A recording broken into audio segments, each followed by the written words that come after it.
Well, welcome to CEO Talk, where we interview business owners and CEOs in the know and ask them for their top tips and tricks for running their organizations. And today's guest, we have Lionel St. Pierre from Kelowna, BC. He's currently the president and CEO of Moolix Ice Cream, he has 2 locations and a distribution model, and he's generated millions of dollars over the years, and we want to hear how he did it. So Lionel, thanks for being part of the show today.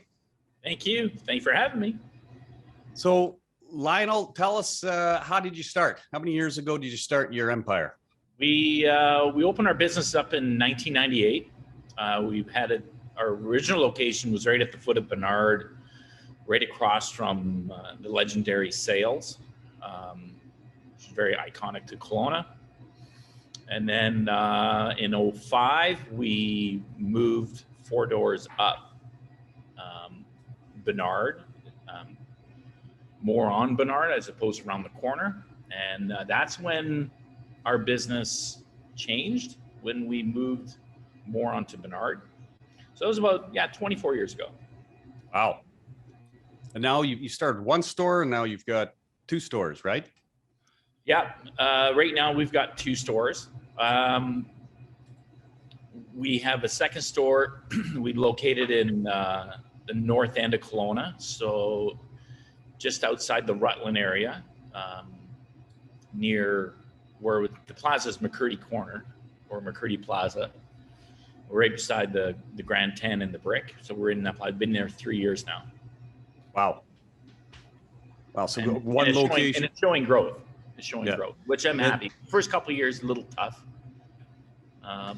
due to COVID, but the business seems to have some footing now, and so I'm anticipating a solid summer out of this location. So ice cream, everybody loves the ice cream, man. So you started that downtown. You get a lot of foot traffic. Give us a sort of paint a vision of what it's like in the summertime for you, and amount of volume per day, and sort of your peak times. Give us an overview of that. So generally through March through till May 15th, just before May long weekend. Generally our sales are at about a break even, a little bit of growth, like a little bit of uptick on it, but not much. Once we get into May long weekend, if we can get 1 good day, typically out of May long weekend, it's a good indicator what our summer will be for us. And usually you'll always get 1 good day out of May long weekend. So that kind of is an indicator for us as to what we're expecting in summertime. And then it kind of pulls back a bit. And then around June 20th, in that ballpark, it starts to pick up a bit more. The local kids are starting to get out of school. And then we're kind of start catching some gears going into July 1st. Give me an estimate, like one of your busiest days, like a number of people that have gone through one of your downtown locations. Our busiest day would have been, it's usually July 1st. Now, the last couple of years, we haven't had a very good July 1st because of, the ordeal we're going through. But typically, we would run through on a July 1st. Historically, we would probably run about 5,000 to 6,000 people through our downtown store. Wow. Per day. And then on average, daily, it's roughly around 1,200 people a day to 1,500. Weekends always jump up about another 20% on that. And then our August long weekend is our busiest weekend it's the most consistent and busiest weekend of the year. That's where I'll generate huge amount of traffic. Estimated we're running probably 3,000 people a day to 4,000 people a day out of that store. And this is a business, and everybody on the audience here can understand, that business started for you was basically 3-4 months of the year. That was your business. Yeah. And then now with the new location, that one's running all year. You've got a bit of a distribution model. You know, you want to maybe just give us an overview of what you got planned right now between the two stores and sort of how that all transpired. Between the two stores, we're still going to kind of operate the business the same. Forecasting for the future, we are looking at distribution.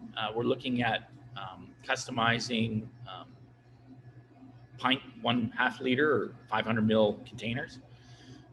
Then we're looking at possibly start marketing smaller retail locations, local, that'll support local product.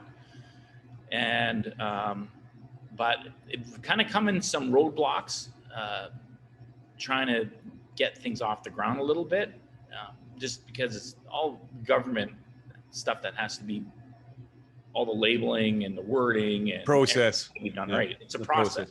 Yeah. So I wasn't anticipating that, being that this is kind of like a new thing for me, and kind of diversifying the business, especially with this economic climate that we're in. It's time to, we have to diversify the business. If we don't diversify the business, then, you know, the business is not going to grow. So cutting you off there, the viewers all want to know these questions. And if you could go back in time 24 years ago, what would be the 3 things you do differently?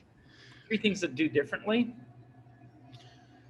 I think first and foremost, I would have focused strictly on Moolix. I have a tendency to kind of meander and try other projects well, you had 4 months that you were working, so you had a lot of time, right? Yeah, you do. And instead of just focusing on what actually made me money, I ventured off and tried other stuff. And you had a burger place right next to it, right? I did, yeah. Really good burgers. That was very good. Actually, that was a really good business. That business, unfortunately, the timing of the economy and the number of people in Kelowna, it just right now it would be fully busy. But back then it was a little premature for timing. So that's almost a timing thing, right?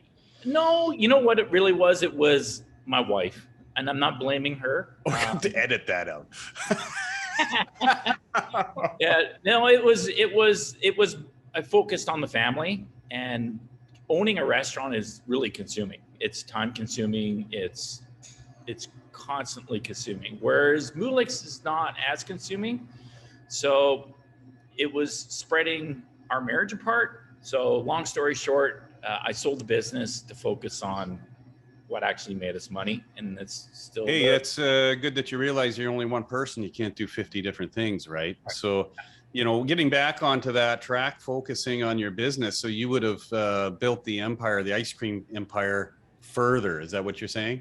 Yeah. So I think at the time, what I should have done, which I've always intended to do. That's why we've always named our ice cream Moolix Ice Cream, because I always knew at some point in the future, when we started it, that I was going to make my own product. I just wish I would have done it 20 years earlier instead of 3 years ago. Tell us a bit about that. Like, you were getting your ice cream and then you decided now to make your own ice cream. It was provided from Foothills, I believe. Yeah, so we use Foothills, fantastic company, great product, great service.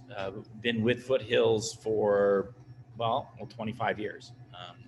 And I have no knocks against Foothills. But when we moved into the current location that we're in now, we had the capability to now start manufacturing our product. The downside to what our downtown stores was too small. And that was my Achilles heel to that location, is that it was too small for me to produce. And I didn't have the foresight at the time to really expand, I guess. I'm not sure really. Well, we're talking about focus, right? So you weren't focusing on that. Now so the one thing you could go back is focus on that business year in and year out. And you think that, obviously building out the mall to where you're at today, you would have done that a lot sooner is kind of what you're saying, right? But then on the same token too, I'm kind of glad a little bit that I did it later, just because being in the business, in the ice cream business,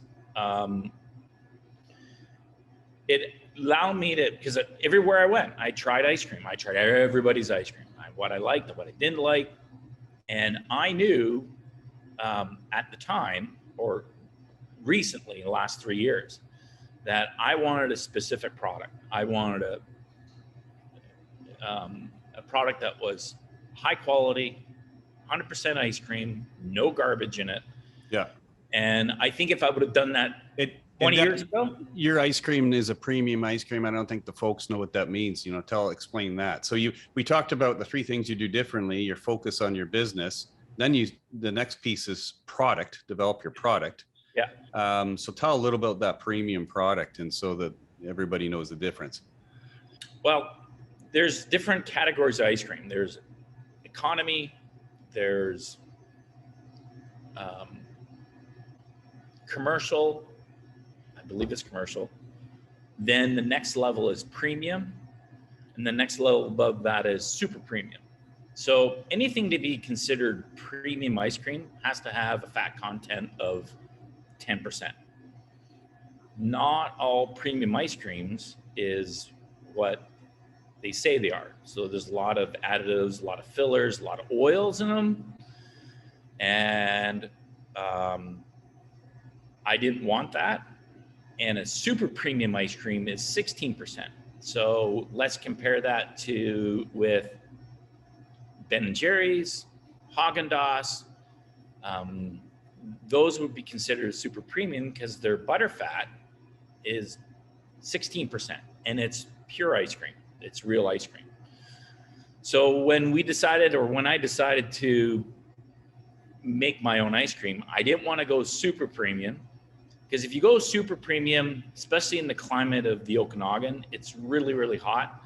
So when you get something with a high fat content, you kind of have a gummy taste in your mouth. It's a really thick, right. Saliva. I wanted to be above 10%. So I thought about 12, and I kind of settled on 14%. And our base is strictly milk, cream, sugar, buttermilk. That's our base. We've got emulsifiers in there. I could have done the option of doing an egg base, but with a lot of people who have egg allergies, I opted out on that option to get our product made. We don't make our base. I have somebody else make my base with my recipe. Right. Amazing, man. Once we get our mix, then we produce our own flavoring. Everything's in the back. And everything I use is premium. Everything's premium. I don't use crap. Yeah. And we know that. We've been to the store, so we know the ice cream's quality. And that's the difference. People don't realize it. When you're going to get ice cream, you're going to get real ice cream. If you're going to treat yourself, you're going to pay the price to get a good ice cream cone. Correct. Or ice cream dish. And then, so making your own product, then we talked about expansion. You mentioned that growth model, locations, distribution. Is that something you would go back in the time and say, I would focus on doing that? How would you do it? What would be your vision? I don't think I had that vision in the past. I think that vision only kind of happened based on what's happening economically through the world, really, and everybody ordering online. They want quick go. So we kind of started a basically just to kind of see what the market's like, selling pints in 1 liter containers out of our McCurdy store.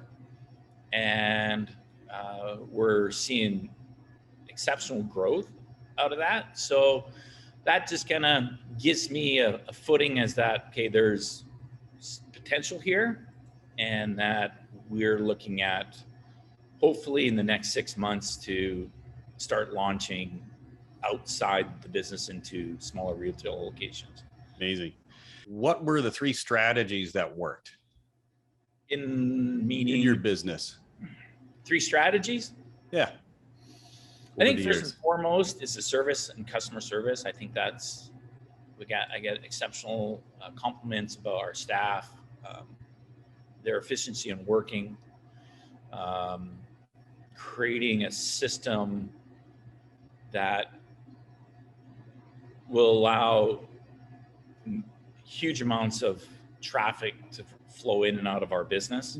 When in peak times, I've been down there and there's like lineups right out. Yeah, and it's deceiving because people get intimidated by the lineups sometimes. Oh, your lineups are too long. It was like, yeah, but we're rolling out As fast as you can. people. Yeah, like hundreds of people an hour. And you must have to have consistency too. The product's got to be consistent. The employees, yeah. If I make a product that's not to my liking, if I screw up, it goes in the garbage. I'm not. My name is tagged all over this stuff. Hey, so quick question. The audience wants to know, how did you deal with staffing before COVID, during COVID, and where do you see it going in the future?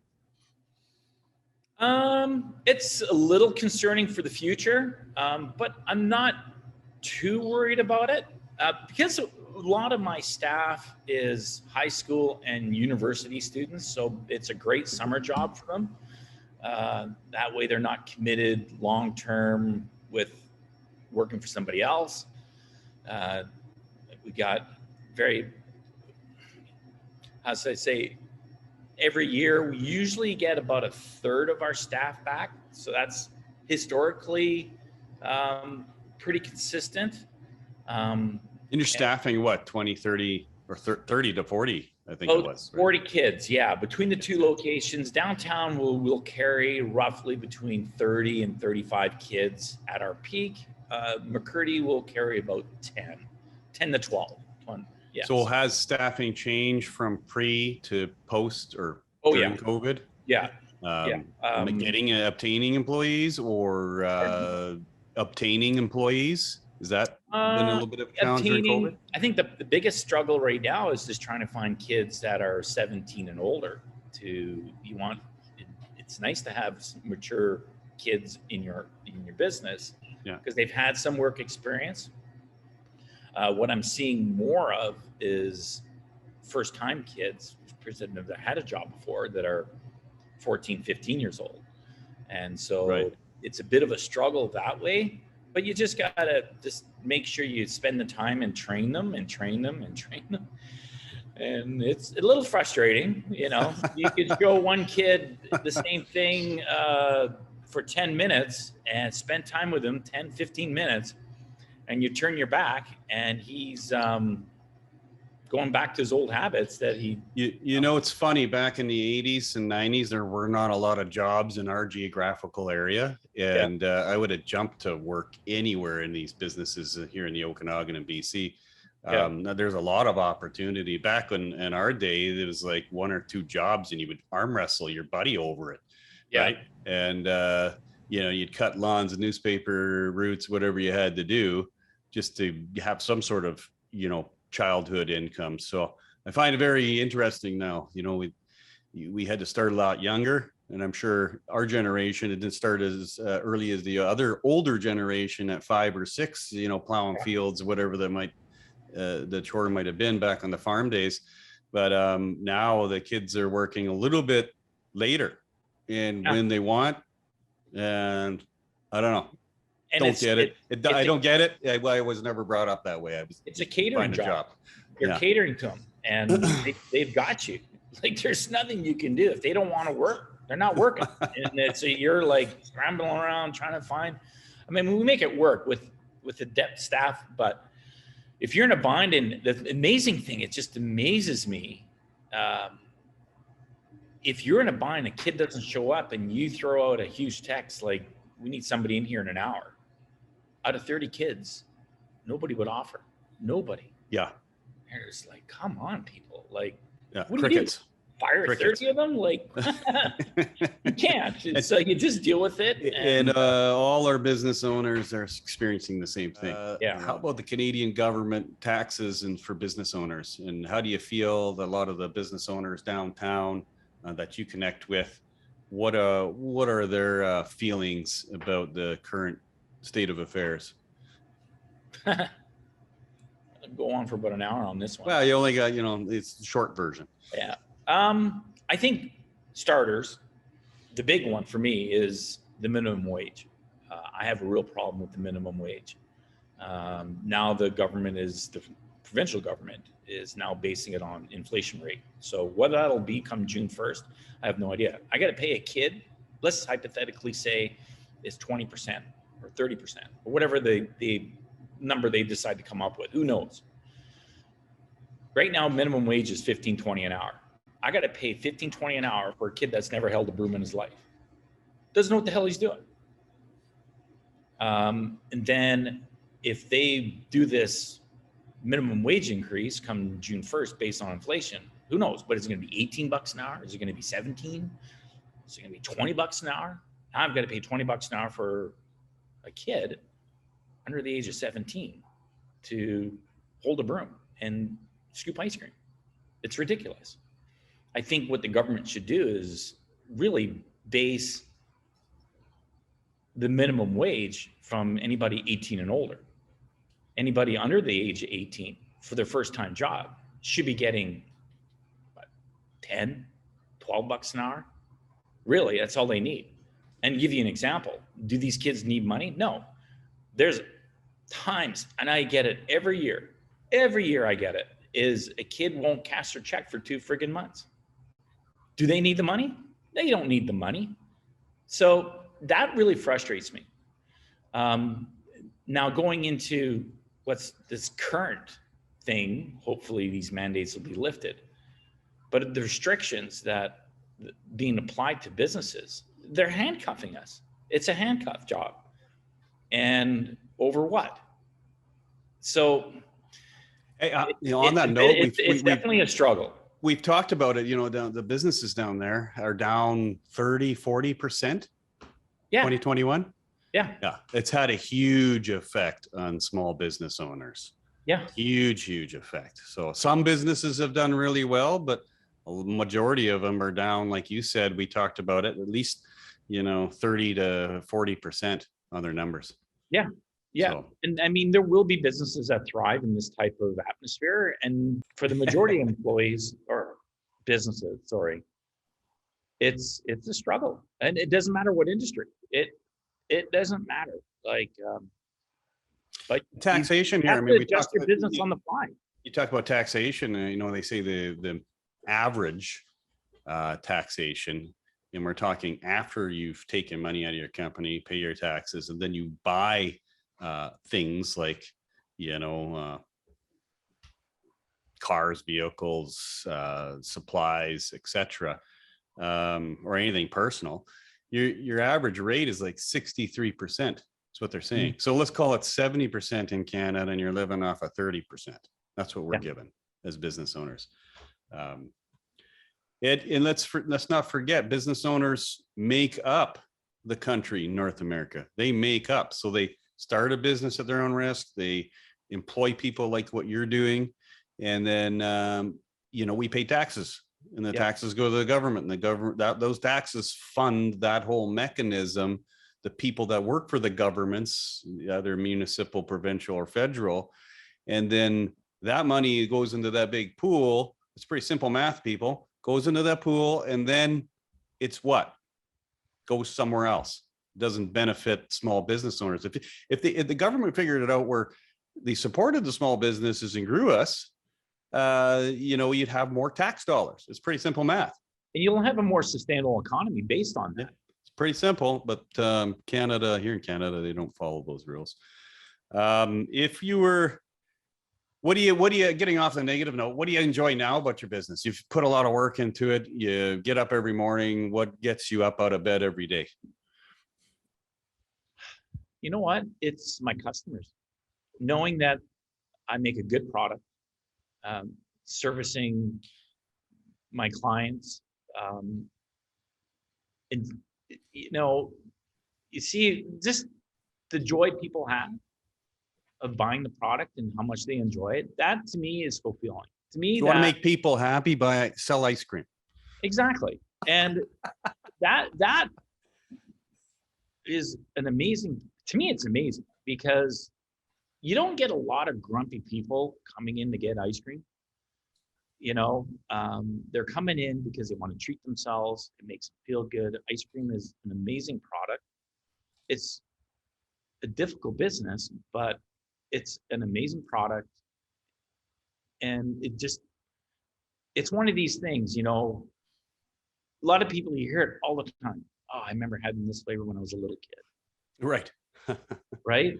And it just makes them feel, takes them back to that time in their life where of their innocence almost. And I see it and hear it daily, all the time. And that's what keeps you going. It's what keeps you going. It's the Awesome. customer. Before we wrap up, we'd like to ask you one more question. So what do you feel would be, you know, or you consider to be one of the most important characteristics of a president or CEO? So what are the most important characteristics of a president or CEO that you have learned? You're an owner, you're president, CEO of your company. What would be one or two of the qualities that you need to have?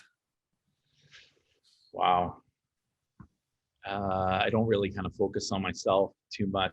I think, and it's something I need to work on myself, constantly improve on. I think consistency, focus for the future, don't focus for the past.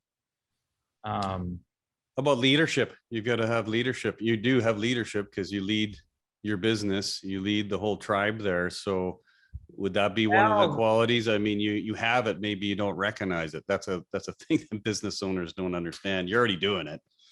Yeah, I think I don't want to degrade myself in any way, but you know, I have a certain expectation that needs to be done. And if it's not done, then I get on whoever is not doing it. Right. So it's about communicating the expectations and the vision, and your job is to translate that to your team, right? Yes, exactly. Yeah, that's an important one for sure. Well, hey, Lionel, it's been a real privilege to interview you today. We appreciate your time. Anyway, thanks again to our audience. If you found value in today's CEO Talk, be sure to like and subscribe our channel. Make sure you don't miss our next episode. Most importantly, share our content with anyone else you think you would enjoy or benefit from it. We're building a fantastic community here. We want to reach out to anyone who will appreciate the advice from these interviews that we're doing with business owners, presidents, and CEOs of their businesses. Until next time, Jason Netherton, CEO Talk. Take care and have a great day. Thanks, Jason. I appreciate it. Okay, buddy. Cheers. Cheers.